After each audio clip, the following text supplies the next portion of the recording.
হঠাৎ করে রাতে 3টায় টেলিফোন আসছে। কে তুমি? বলে ভাইয়া আমি তোমার ছোট ভাই। এই রাত্রে কেন ফোন?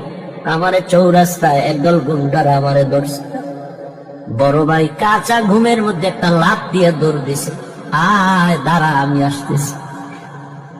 বড় ভাই কষ্টের কথা মনে রাখে না, একটা দৌড় দিয়া সামনে গিয়া এভাবে হাত বের করে বুকটা দিয়া কয়, যত মার মারতে চাও আমারে মার, আমার ছোট ভাইয়ের গায়ে হাত দিবি না। কারণ ওর প্রস্রাব আমি গায়ে লাগাইছি, ওর প্রস্রাব আমি গায়ে লাগাই ওরে বড় বানাইছি, না খাইয়া ওরে খাওয়াইছি, আমারে মার, ওরে মারবি না। তাহলে ভাই ভাইয়ের জন্য কতটা আপন আল্লাহ বুঝায় দে।